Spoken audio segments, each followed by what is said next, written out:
Hello everyone, welcome back to the channel. My name is Maggie. I'm a third-year medical student and a former professional MCAT tutor. I run this channel and this business IFD with my brother John. We do a lot of stuff on this channel, and with this business we sell ebooks, we sell high yield courses, and we put a lot of stuff on YouTube for free to help out people who are studying for the MCAT. And one big thing that we like to do is go through the free tests that the AAMC has on their website and give you breakdowns and give you better solution guides basically than the AAMC does. We explain things and break passages down and show you guys some test taking strategies that are going to improve your score on the MCAT. And today I'm going to be doing that with the CARS Passage 7 in the free practice exam, or the FLE 5, the scored practice exam on the AAMC. Let me just tell you, this passage was difficult. Maybe it's just anecdotally, but I feel like the CARS passages, they always have between 5 to 7 questions. And I feel like the ones that have 5 questions are always harder. I have zero evidence or proof for that other than just my own experience. But what I'm gonna do is go through this passage, show you guys how I'm thinking about this, talk out loud, and then we'll answer the questions together. So let's start. The first thing, if y'all watch a lot, you already know, I'm gonna go down here and see if there is a title. And there is. It says the practices of authorship. That didn't really help me out a lot, but let's read the first sentence. The first sentence says the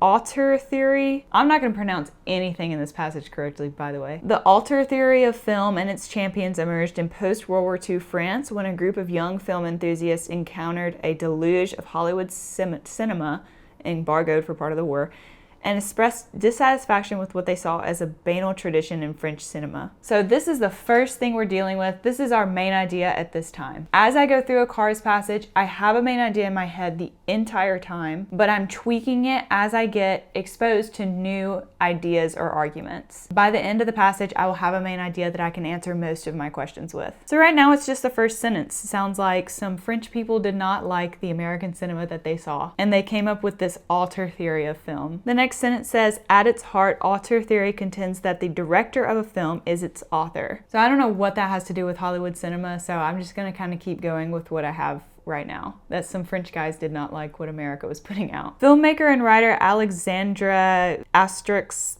influential 1948 article La Camera Stylo, or the camera pen, challenged cinema's reliance on literature as its primary source of storytelling. Okay, so this is a new idea. Cinema relying on literature. So like movies being made based on a book is basically what I'm thinking. So this guy or girl or whatever did not like that. Asterix was convinced that cinema would replace the novel, but believed that cinema must first become more like the novel, in that filmmakers could express their obsessions and thoughts, even abstract ones, at the level of profundity and significance of an essay or novel. So this person thought that cinema should not rely on literature, but instead should be its own form of literature in a way, I guess. Okay, so right now we have some ideas floating around. French guys came up with this auteur theory of film because they didn't like that Hollywood cinema. And this person, who I'm assuming is also French because they had this French article, didn't like that cinema relied on literature, believed that cinema should be its own art form or whatever. Maybe that's what the auteur theory is saying. I don't really know. I've got to keep reading. Asterix's notion of the cinematic auteur resonated strongly with the younger director and critic Francois Truffaut, who argued for a new French cinema grounded in radical and political impulses that he believed only a true author could provide. This sentence isn't adding that much for me. It just introduces a new person. Truffaut's 1953 manifesto for a new French cinema reiterated Asterix's stylistic emphasis. So Truffaut is supporting Asterix. The cinematic is expressed by the visual elements of a film, known to scholars as mise en scène, not the literary word. So now the plot thickens. I'm stopping here and I'm going to edit my main idea.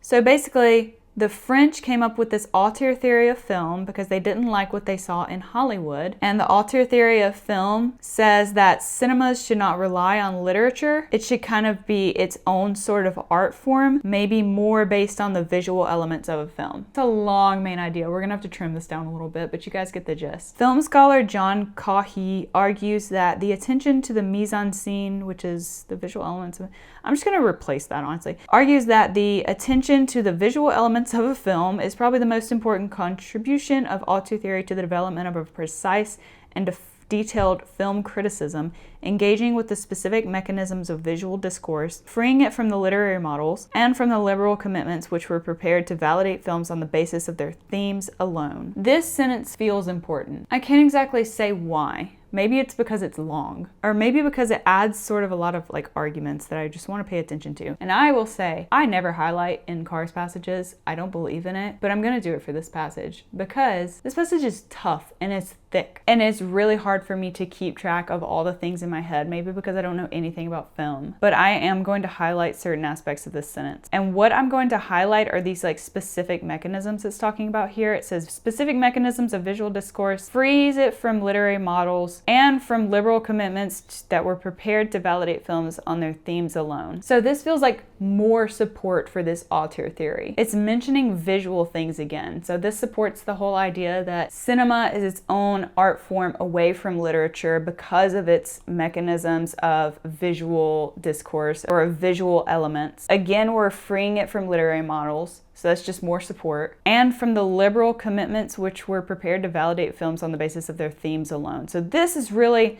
the only new thing we've gotten. That's why I highlighted this, because I'm able to zoom in on this. And now it's not a big long sentence. I'm seeing that there's only one new thing. So now we're not liking that we're validating films based on themes alone. So let's keep reading. In Truffaut's view, Jean Renoir, Robert Bresson, Jean Cocteau, and others were the great French auteurs who created a cinema in the spirit of the other arts, yet pure in its own specific properties. So to me, this is just adding evidence, I guess, to the whole idea that cinema is its own thing. It's its own art form. So again, I'm not getting much. I'm not going to change my main idea really from here. What about Hollywood? Well, now I feel like we're switching up the entire theme. We were talking so much about French cinema, but let's talk about Hollywood too. What about Hollywood? If the auteur in European cinema was readily identifiable as an artist of integrity and therefore produced a complete work of art, it was because these directors were afforded the opportunity to work outside of a strict studio environment. Hot take. Is it possible for the author to be identified in the great factory-produced art of America? As far as American film critic Andrew Sarris was concerned, the answer was definitively yes.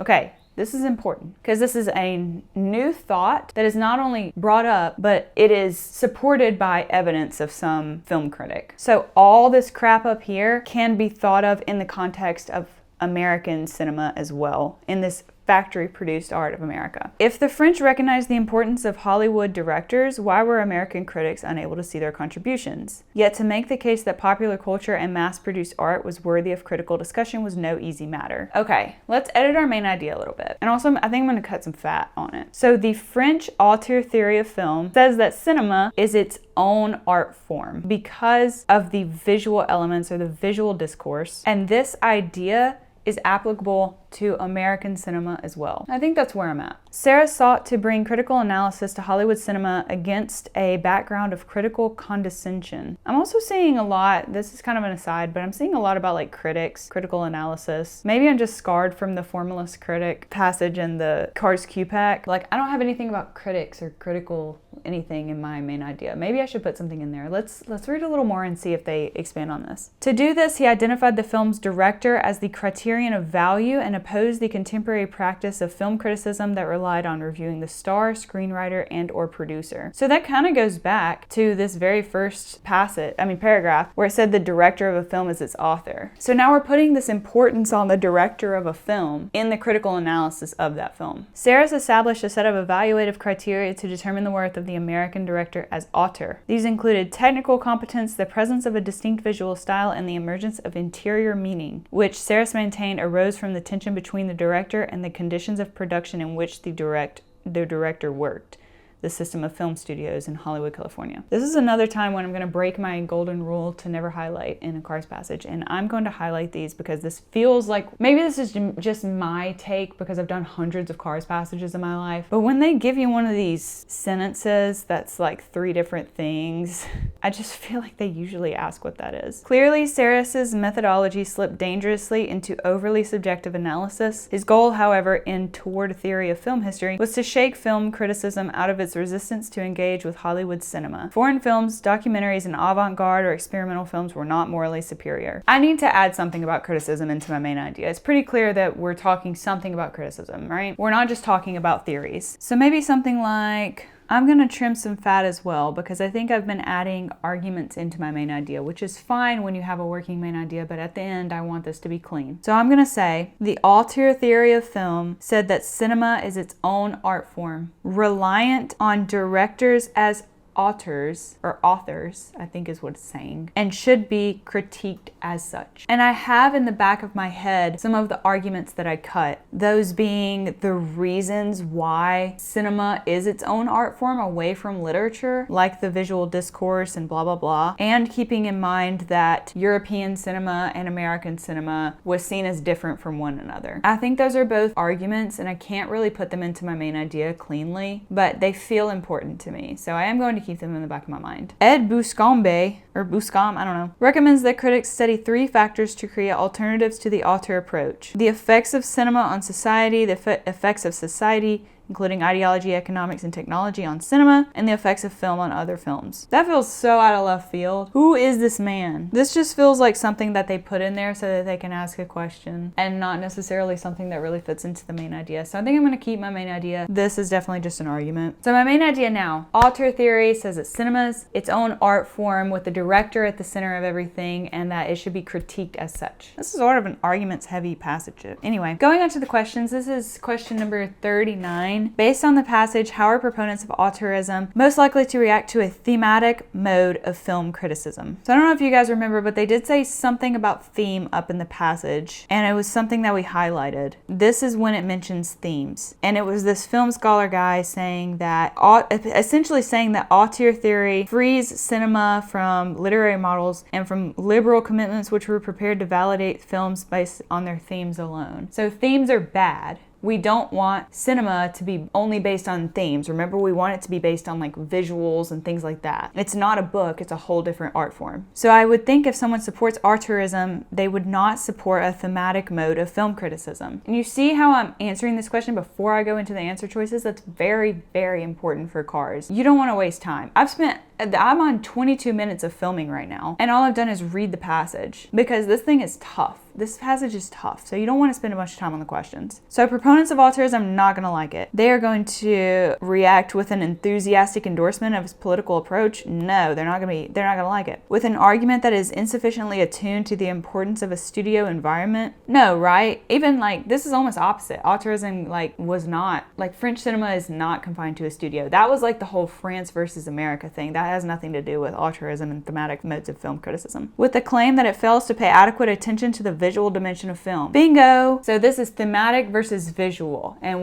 the whole passage was about like how important the visual aspects of film were to its art form. D, with the assumption that it's primarily interested in films produced by Hollywood directors. Again, we're not talking about America versus France. All right, the next question, number 40, says, based on the passage, where do the views of Serres and Buscom most likely converge? I hate when they ask about specific names. But Buscom is this person who said this random thing at the end. And then Serres was the American film crew critic that said that all of this auteur theory stuff can be applied in America as well. And we highlighted a big sentence that he said about the criticism of American directors and cinema. So I'm going to read these answer choices first and then go back up because it would be too much to figure out all these different like ideas versus all these. A says Serres' evaluative criteria are consistent with Buscom's first recommendation. What's the effects of cinema on society? So technical competence, presence of a distinct visual style, and emergence of an interior meaning, which is the tension between the director and the conditions of production. So I would not say it's talking about the effects of cinema on society, right?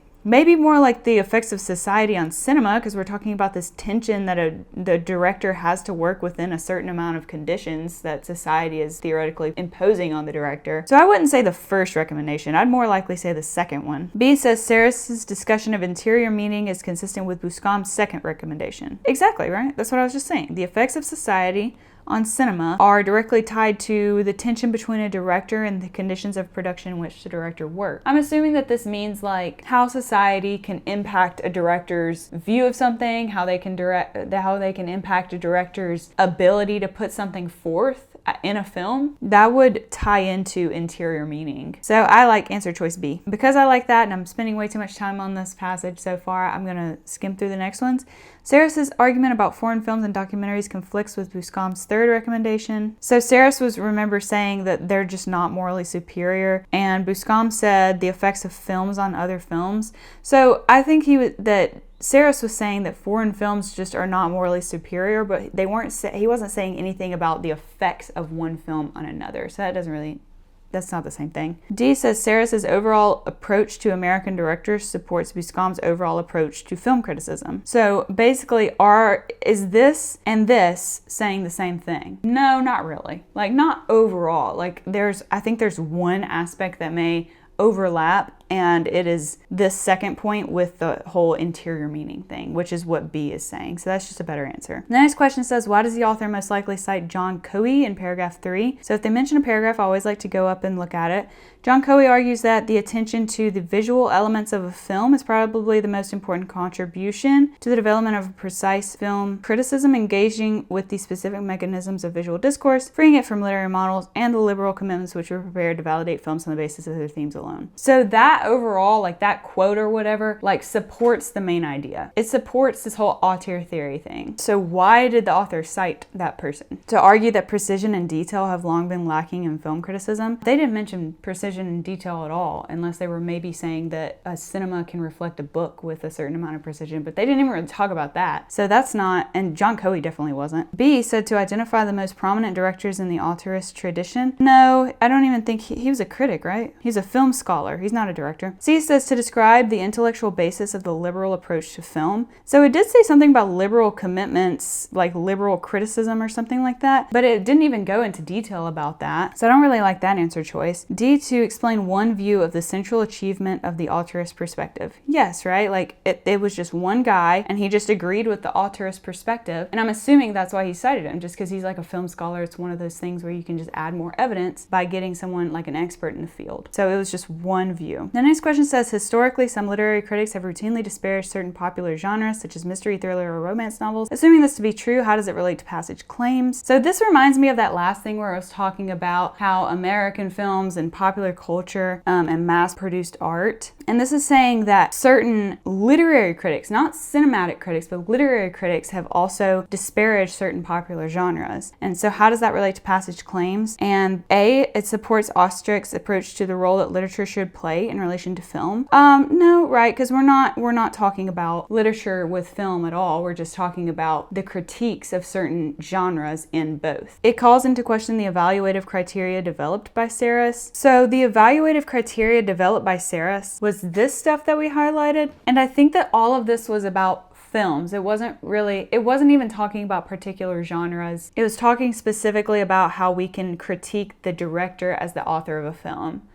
So that's kind of not really what the question is talking about. C, it suggests that the attitude opposed by Saris is not confined to film critics. So this is a good answer choice.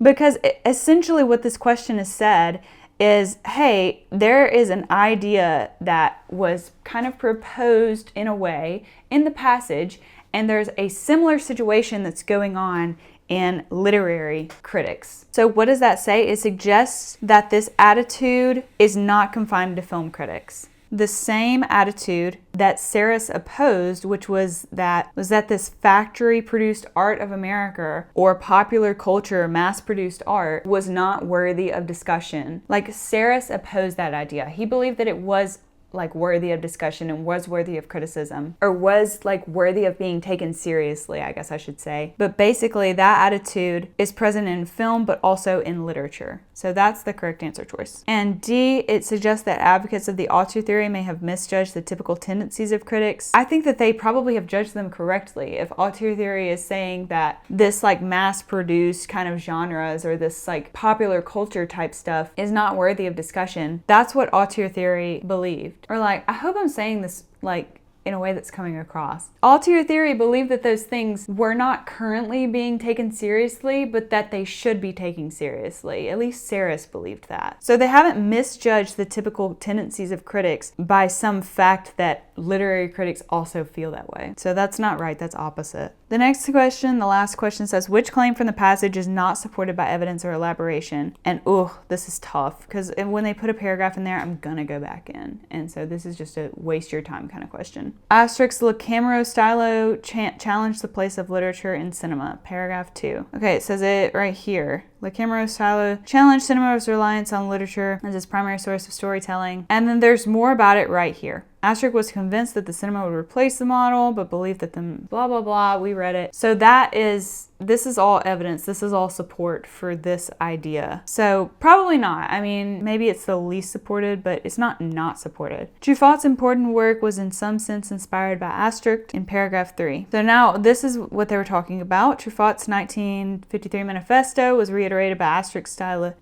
Asterisk stylistic emphasis, : the cinematic is blah, blah, blah, blah, blah. So this sentence is the support. This is the evidence. So it's explained a little bit. It's not like, I don't know, it's not like super supported, but there is some sort of elaboration. See, liberalism took a thematic approach to film criticism in paragraph 3. This is what it's talking about. The liberal commitments which were prepared to validate films on the basis of their themes alone. The next sentence says, in Truffaut's view, blah, blah, blah, were the great French authors. That's not talking about this liberal commitments thing. And I noticed this when I was going through this passage even. I was like, it mentions this and it never mentions it again. And like, I don't even know what that means really, for real. So this is the only time that gets brought up. It doesn't get explained or elaborated or supported in any kind of way. So I think that that's probably the correct answer. D says, Saris believed that an author could thrive in Hollywood. That's paragraph 4. Honestly, that's that entire paragraph. Like, Saris's whole thing in this passage was that this could work in Hollywood, it should work in Hollywood, blah, blah, blah. So that's almost like a main idea type question. So that's definitely not supported. That definitely is supported.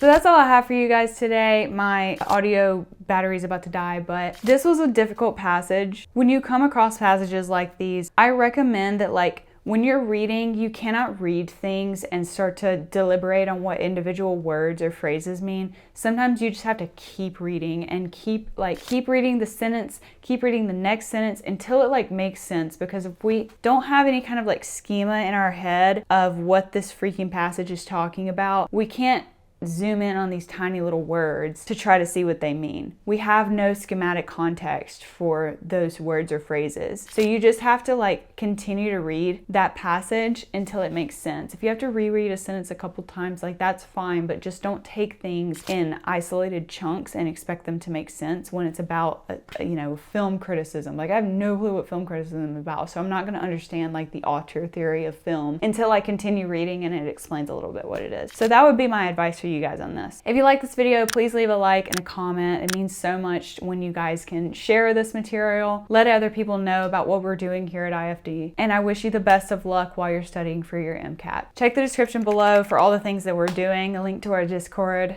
etc., etc. But I will see you guys in the next one. Bye.